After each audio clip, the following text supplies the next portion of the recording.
Hello friends, welcome to மக்கள் சேவை channel. இன்றைக்கி நம்ம ஒரு சூப்பரான இன்ஃபர்மேஷன் பற்றி தான் பார்க்க போகிறோம். அதாவது இந்தியா போஸ்ட் ஆஃப் ஜிடிஎஸ் வேலைவாய்ப்புக்கு நிறைய பேர் ஆன்லைன் மூலமாக அப்ளை பண்ணியிருப்பீங்க. இப்போ அதில் ஏதாச்சும் நீங்கள் மிஸ்டேக் பண்ணிட்டீங்கன்னா எடிட் பண்ணுறதுக்கான ஆப்ஷன்ஸ் கொடுத்துருக்காங்க. இப்போ ஆன்லைன் மூலமாக உங்களுக்கான அப்ளிகேஷனை எப்படி எடிட் பண்ணுறது இந்த வீடியோ வந்து பார்க்க போகிறோம். இந்த வீடியோ ஸ்கிப் பண்ணாமல் ஃபுல்லாக பாருங்கள். அது மட்டும் அல்ல, இந்த வீடியோ நிறைய பேருக்கு ஷேர் பண்ணுங்க. ஃபஸ்ட்டு இந்த வெப்சைட் பண்ணிக்கோங்க. இந்த வெப்சைட்கான லிங்க்கை நான் டிஸ்கிரிப்ஷன் வந்து கொடுத்துட்றேன். இந்தியா போஸ்ட் ஜிடிஎஸ் online.government.in இதான் வந்து பார்த்தா official website. Okay, India post of ஜிடிஎஸில் 44,000க்கு மேற்பட்ட வேக்கன்சிஸ் வந்து கொடுத்துருந்தாங்க. நிறைய பேர் இந்த வேலைக்கு ஆன்லைன் மூலமாக அப்ளை பண்ணியிருப்பீங்க. அதுக்கான அப்ளிகேஷன் லாஸ்ட் இருந்து பார்த்தா கம்ப்ளீட் ஆகிடுச்சு. இப்போ உங்கள் அப்ளிகேஷனில் ஏதாச்சும் நீங்கள் மிஸ்டேக் பண்ணியிருக்கீங்க அப்படின்னா நீங்கள் எடிட் பண்ணலாம். எடிட் பண்ணுறதுக்கான ஆப்ஷன்ஸ் வந்து கொடுத்துருக்காங்க. எப்படி எடிட் பண்ணுறது அதை பற்றி இப்போ நம்ம வந்து பார்க்கலாம். ஓகே, இந்த வெப்சைட்டில் கொடுத்துருக்காங்க பாருங்கள். அப்படியே கீழே வந்தீங்க அப்படின்னா அப்ளை ஆன்லைன் இருக்குது பாருங்கள், ஸ்டேஜ் 2. அதுக்கு நேராக எடிட் அப்ளிகேஷன் இருக்குது பாருங்கள். இந்த ஆப்ஷன் நீங்கள் வந்து கிளிக் பண்ணிங்கன்னா போதும். இந்த மாதிரி தான் ஒரு பேஜ் உங்களுக்கு வந்து ஓப்பன் ஆகும். ஓகே, இப்போ இதில் உங்களுக்கான ரெஜிஸ்ட்ரேஷன் நம்பர் கேட்டிருக்காங்க. நீங்கள் அப்ளை பண்ண சில ரெஜிஸ்ட்ரேஷன் நம்பர் கொடுத்துருப்பீங்க. அந்த நம்பரை என்ட்ரு பண்ணிட்டு சப்மிட் அப்படின்ற ஆப்ஷன் நீங்கள் வந்து கிளிக் பண்ணிக்கோங்க. நெக்ஸ்ட்டு நீங்கள் கொடுத்தா மொபைல் நம்பருக்கு ஓடிபி வந்து சென்ட் ஆகும். ஸோ இதில் போயிட்டு என்டர் ஓடிபியில் உங்கள் மொபைல் நம்பருக்கு வந்திருக்க ஓடிபி என்ட்ரு பண்ணிட்டு கீழே ஒரு கேப்சா கொடுத்துருக்காங்க பாருங்கள். இந்த கேப்சா கூட அப்படியே பார்த்து டைப் பண்ணிவிட்டு சப்மிட் அப்படின்ற ஆப்ஷன் நீங்கள் வந்து கிளிக் பண்ணிக்கோங்க. இந்த மாதிரி தான் உங்களுக்கு வந்து ஓப்பன் ஆகும். ஸோ இப்போதைக்கு எடிட் பண்ணுறதுக்கான ஆப்ஷன்ஸை நீங்கள் தாராளமாக வந்து எடிட் பண்ணிக்கலாம். இல்லை ஃபஸ்ட்டு அப்ளிகேன் நேம், அதாவது அப்ளிகேன் நேம் பொறுத்த வரைக்கும் எடிட் பண்ண முடியாது. ஸோ ஆஸ் யூஷுவலாக வந்து பார்த்தா உங்கள் நேமு, ஃபோன் நம்பர் மற்றும் மெயில் ஐடி மூணுமே எடிட் பண்ண முடியாது. மீதி எல்லா ஆப்ஷன்ஸுமே நீங்கள் தாராளமாக வந்து எடிட் பண்ணிக்கலாம். ஓகே, ஸோ ஒன்ஸ் நீங்கள் எடிட் ஆப்ஷன் கிளிக் பண்ணிட்டீங்க அப்படின்னா கண்டிப்பாக எல்லா இன்ஃபர்மேஷன்ஸுமே நீங்கள் புதுசாக தான் வந்து ஃபில் பண்ணுற மாதிரி இருக்கும். அதை மறந்துடாதீங்க. ஏன்னா நிறைய பேர் தேவையான இன்ஃபர்மேஷன்ஸை மட்டும் நீங்கள் வந்து ஃபில் பண்ணிட்டு அப்படியே வந்து ஸ்கிப் பண்ணிடுறீங்க. ஸோ ஃபுல்லாக நீங்கள் வந்து ஃபுல்லாக எடிட் பண்ண பாருங்கள். ஓகே, இப்போ நான் எடிட் ஆப்ஷன்ஸ் கொடுத்ததுக்கப்புறம் எல்லாமே திரும்ப வந்து ஃபில் பண்ணுற மாதிரி தான் ஆப்ஷன்ஸ் வந்து காமிக்குது. ஸோ நெக்ஸ்ட்டு நீங்கள் என்ன எடிட் பண்ணலாம், ஃபாதர் நேம் கேட்டிருக்காங்க பாருங்கள். ஸோ ஃபாதர் நேம் நீங்கள் என்ட்ரு பண்ணுற மாதிரி இருக்கும். ஏன்னா எல்லா ஆப்ஷன்ஸுமே வந்து நீங்கள் திரும்ப டிசபிள் ஆகிட்டு புதுசாக என்ட்ரு பண்ணுற மாதிரி இருக்கும். ஸோ ஃபாதர் நேம் தப்பாக இருந்தால் நீங்கள் கரெக்டாக வந்து பார்த்தா ஃபாதர் நேம் கொடுத்துக்கோங்க. நெக்ஸ்ட் டேட் ஆஃப் பர்த் வந்து கேட்டிருக்காங்க. அகைன் உங்களுக்கான டேட் ஆஃப் பர்த் கொடுக்குற மாதிரி இருக்கும். அதுக்கப்புறம் ஜெண்டரை கேட்டிருக்காங்க. மேல்னா மேல் கொடுங்க, ஃபீமேல்னா ஃபீமேல் அப்படின்ற ஆப்ஷன் நீங்கள் வந்து செட் பண்ணிக்கோங்க. செட் பண்ணிட்டு கம்யூனிட்டி கேட்டிருக்காங்க. நீங்கள் இப்போ கம்யூனிட்டினா மாற்றி கொடுத்துருக்கீங்க. ஸோ நீங்கள் வந்து பார்த்தா நான் ஓபிசி கொடுக்காம மட்டும் யூஆர் தான் கொடுத்துட்டேன் அப்படின்றவங்க நீங்கள் இப்போதைக்கு வந்து பார்த்தா சேஞ்ச் பண்ணிக்கோங்க. அதாவது யூஆரை பொறுத்த வரைக்கும் யார் வேணாலும் யூஆர் கேட்டகரியாக வரலாம். திரும்ப நான் எக்ஸ்பிளைன் பண்ணிடுறேன். BC, MBC, DNC, SC, ST யூஆரை பொறுத்த வரைக்கும் அன்ரிசர்வ்ட். யார் வேணாலும் யூஆரை கொடுத்து நீங்கள் அப்ளை பண்ணுங்கள். இல்லை நான் வந்து பிசி எம்பிசியாக இருக்கேன், நான் யூஆரில் வரணும் ஓபிசியாக நீங்கள் ஓபிசியை வந்து கொடுங்க. ஏன்னா ஓபிசி இருந்தால் தான் உங்களுக்கு பெனிஃபிட் வந்து இருக்க போது. பட் ஓபிசி ரெக்கெட் வாங்கி வச்சுக்கோங்க. இப்போ தேவையில்ல, பட் நீங்கள் செலக்ட் ஆனதுக்கப்புறம் வந்து கேட்பாங்க. எஸ்சினா எஸ்சி கொடுத்துக்கோங்க, எஸ்னா எஸ்டி அப்படின்ற ஆப்ஷன் நீங்கள் வந்து செட் பண்ணிக்கலாம். ஓகே, ஸோ என்ன அப்படின்றத கரெக்டாக நீங்கள் பார்த்து செட் பண்ணிக்கோங்க. செட் பண்ணிட்டு சர்க்கிள் கேட்டிருக்காங்க. ஸோ நீங்கள் தமிழ்நாடு அப்படின்ற ஆப்ஷன் நீங்கள் வந்து செட் பண்ணிக்கோங்க. அங்கே தான் வந்து 10th முடிச்சிருப்பீங்க.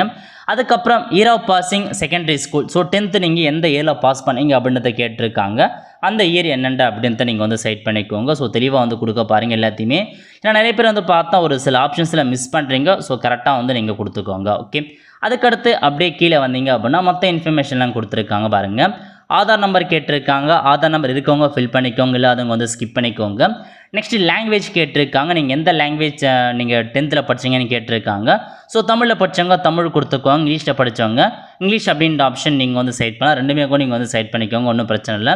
செட் பண்ணி முடிச்சதுக்கப்புறம் நீங்கள் எம்ப்ளாய்டான்னு கேட்டிருக்காங்க. ஸோ எம்ப்ளாய்டாக இருக்கவங்க எஸ் கொடுத்து அதுக்கான என்ஓசி காப்பி கண்டிப்பாக நீங்கள் சப்மிட் பண்ணுற மாதிரி இருக்கும். இப்போ தேவையில்ல, பட் நீங்கள் செலக்ட் ஆனதுக்கப்புறம் கேட்பாங்க, அப்போ நீங்கள் செக் பண்ணி பார்த்துக்கோங்க.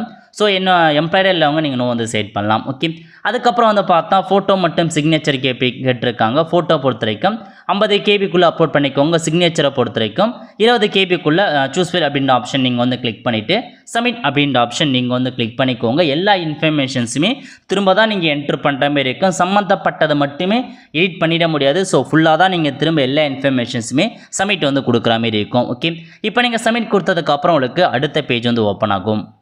நெக்ஸ்ட்டு உங்களுக்கான ப்ரிவ்யூ பேஜ் வந்து ஓப்பன் ஆகிடுச்சு. இப்போ நீங்கள் அகைன் ஒன்ஸ் திரும்ப கரெக்டாக இருக்கான்னு செக் பண்ணி பார்த்துக்கோங்க. நீங்கள் எடிட் பண்ணதும் உங்கள் நேம், ஃபாதர் நேம் எல்லாமே கரெக்டாக இருக்கா அப்படின்றத செக் பண்ணி பார்த்துக்கோங்க. செக் பண்ணிவிட்டு கீழே ஒரு டேர்ம்ஸ் அண்ட் கண்டிஷன்ஸ் கொடுத்துருக்காங்க, டிக் பண்ணிவிட்டு சப்மிட் அப்படின்ற ஆப்ஷன் நீங்கள் வந்து கிளிக் பண்ணால் போதும். லோட் ஆகிட்டு உங்களுக்கு இந்த ஃபார்மேட் வந்து பார்த்தா உங்களுக்கு சப்மிட் ஆகிடுச்சு. அடுத்த கட்டமாக உங்களுக்கான அந்த ப்ரிஃபரன்ஸ் அட்ரஸ் எல்லாமே நீங்கள் இப்போ கரெக்ஷன்ஸ் வந்து பண்ணிக்கலாம். ஓகே, அதுக்கடுத்து நீங்கள் திரும்ப உங்களுக்கான அட்ரஸ் வந்து என்ட்ரு பண்ணுற மாரி இருக்கும். ஸோ உங்கள் அட்ரஸ் நீங்கள் கரெக்டாக என்ட்ரு பண்ணியிருந்தாலும் திரும்ப தான் எல்லா இன்ஃபர்மேஷன்ஸுமே நீங்கள் ஃபில் பண்ணுற மாரி இருக்கும். ஸோ தெளிவாக வந்து பார்த்தா எல்லாமே வந்து ஃபில் பண்ணுங்கள். டோர் நம்பர் என்ன, ஸ்ட்ரீட் நேம் என்ன, வில்லேஜ் நேம் என்ன, தாலுக் மற்றும் டிஸ்ட்ரிக்ட் நேம் என்ன, பின்கோடு கொடுத்துக்கோங்க. கம்யூனிகேஷன் அட்ரஸும் பர்மனெண்ட் அட்ரஸும் முன்னா இருக்குன்னா இந்த சேமஸ் கம்யூனிகேஷன் நீங்கள் வந்து கிளிக் பண்ணதுக்கப்புறம் உங்களுக்கான அட்ரஸ் அப்படியே வந்து காப்பி ஆகிடும். ஓகே, அதுக்கடுத்து வந்து பார்த்தா குவாலிஃபிகேஷன் டீட்டெயில், இதுலேயும் நிறைய பேர் வந்து பார்த்தா மிஸ்டேக் பண்ணியிருப்பீங்க.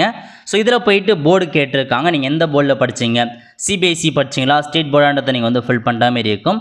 நிறைய பேர் வந்து பார்த்தா மாற்றி கொடுக்குறீங்க. அதாவது நீங்கள் 2016க்கு அப்புறம் நீங்கள் வந்து பாஸ் பண்ணியிருக்கீங்க அப்படின்னா இதில் கொடுத்துருக்காங்க பாருங்கள். So with option language, without option language கொடுத்துருக்காங்க. நீங்கள் வந்து without option language from March 2016 அந்த ஆப்ஷன் நீங்கள் வந்து கிளிக் பண்ணிக்கோங்க. வித்தவுட் ஆப்ஷன் லாங்குவேஜ் அப்படின்ற ஆப்ஷன் நீங்கள் செட் பண்ணுற மாதிரி இருக்கும். அதாவது 2016க்கு அப்புறம் நீங்கள் 10th பாஸ் பண்ணியிருக்கீங்க அப்படின்னா வித்தவுட் ஆப்ஷன் லாங்குவேஜ் கொடுத்துக்கோங்க. ஸோ அதுக்கப்புறம் 2020க்கு அப்புறம் பிறந்தவங்களுக்கு தனித்தனியாக செப்பரேட்டாக ஆப்ஷன்ஸ் காமிக்கும். கொரோனா பீரியடா அப்படின்றதுலாம் காமிக்கும். அதுக்கேற்ற மாரி நீங்கள் எந்த இயரில் பாஸ் பண்ணிட்டு மட்டும் கரெக்டாக வந்து ஃபில் பண்ணிக்கோங்க. ஸோ அதுக்கேற்ற மாரி வந்து தெளிவாக வந்து கொடுத்துக்கோங்க. ஓகே, ஸோ செலக்ட் போர்டில் நிறைய பேர் மிஸ்டேக் பண்ணியிருப்பீங்க. ஏன்னா இதான் வந்து எடிட் ஆப்ஷன் வருமானு கேட்டே இருந்தீங்க. ஸோ இப்போ நீங்கள் கரெக்டாக வந்து முன்னாடியே மென்ஷன் பண்ணிக்கோங்க. இயர் ஆஃப் பாஸிங் நீங்கள் ஃபஸ்ட்லேயே கரெக்டாக வந்து கொடுத்தா மட்டும்தான் இதில் உங்களால் அந்த ஆப்ஷன்ஸை கரெக்டாக நீங்கள் வந்து மென்ஷன் பண்ண முடியும். ஓகே, ஸோ என்ட்ரி பண்ணி முடிச்சதுக்கப்புறம் வந்து பார்த்தா ரிசல்ட் வந்து கேட்டிருப்பாங்க. இந்தமாரி அடிக்கடி வந்து பார்த்தா சர்வீசஸ் இருக்கும். ஜஸ்ட் நீங்கள் ரெஃப்ரெஷ் பண்ணிங்க அப்படின்னா உங்களுக்கு வந்து பார்த்தா ஓப்பன் ஆகிடும். ஏன்னா ஸ்டார்டிங் அப்படின்றதால கொஞ்சம் சர்வீசஸ் அதிகமாக இருக்கும். வெயிட் பண்ணி பொறுமையாக நீங்கள் வந்து பண்ண பாருங்கள்.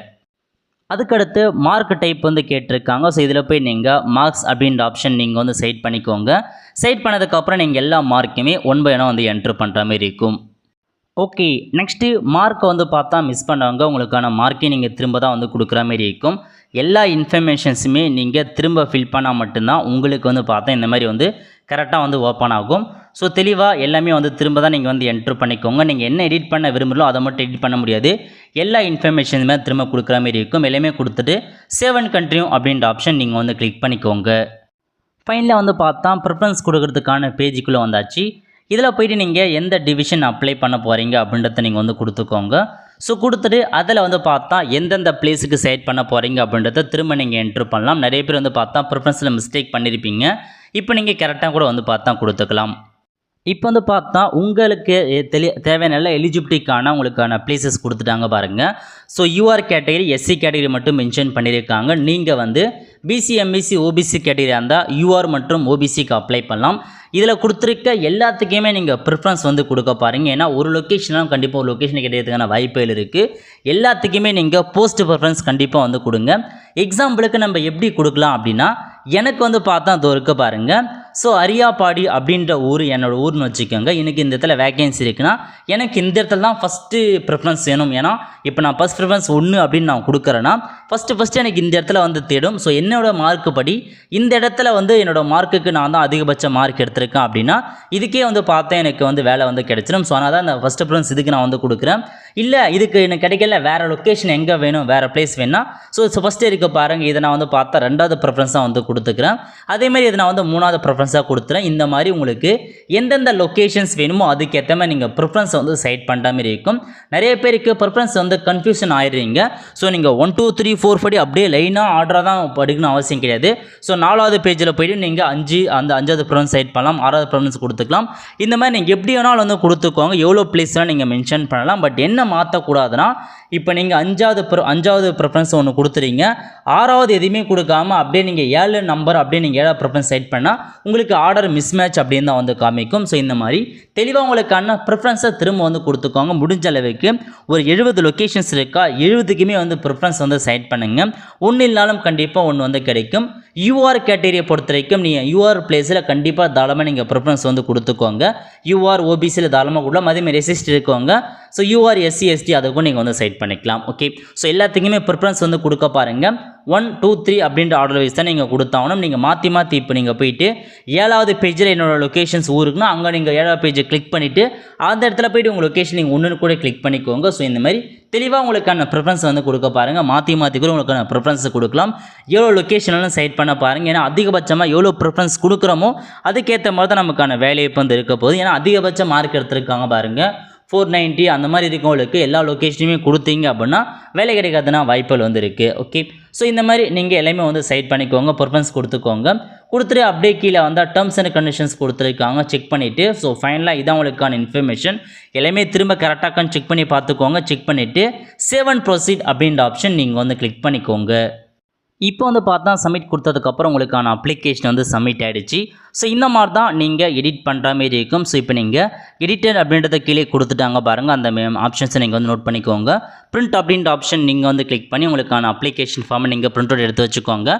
கண்டிப்பாக ஃபியூச்சர் ரெஃபரன்ஸ் கேட்பாங்க. செலக்ட் ஆனதுக்கப்புறம் இப்போ நீங்கள் சேவ் பண்ணி வச்சுக்கோங்க அல்லது பிரிண்ட் அவுட் வந்து எடுத்து வச்சுக்கோங்க. ஓகே, இந்த மாதிரி தான் உங்களுக்கான அப்ளிகேஷன் நீங்கள் எடிட் பண்ணுற மாரி இருக்கும். அதாவது உங்கள் ஃபோன் நம்பர், அது மட்டும் இல்லாமல் மெயில் ஐடி, உங்கள் நேம், இதை தவிர்த்து இதெல்லாமே நீங்கள் எடிட் பண்ணிக்கலாம். ஒன்ஸ் நீங்கள் எடிட் ஆப்ஷன் கொடுத்துறீங்க அப்படின்னா நீங்கள் ஃபஸ்ட்லேருந்தே தான் ஃபுல்லாக நீங்கள் அப்ளை பண்ணுற மாதிரி வரும். அக்கௌண்ட் தவிர்த்து அப்ளை பண்ணுறது புதுசாக அப்ளை பண்ணுற மாதிரி தான் வரும். ஸோ முடிஞ்சளவுக்கு சரியான முறையில் நீங்கள் வந்து பார்த்தா எடிட் பண்ண பாருங்கள். ஸோ நிறைய பேர் மிஸ்டேக் பண்ணியிருப்பீங்க. இந்த மூலமாக எடிட் பண்ண லாஸ்ட் தேதியை பொறுத்த வரைக்கும் 8/8/2024 அதுக்குள்ளே நீங்கள் எடிட் பண்ணிக்கோங்க. அவ்வளோ ஃப்ரெண்ட்ஸ், கண்டிப்பாக இந்த பிடிச்ச லைக் பண்ணுங்கள். அது மட்டும் அல்ல, இந்த வீடியோ நிறைய பேருக்கு ஷேர் பண்ணுங்கள். அடுத்த ஒரு நல்ல சந்திப்போம். நன்றி, வணக்கம்.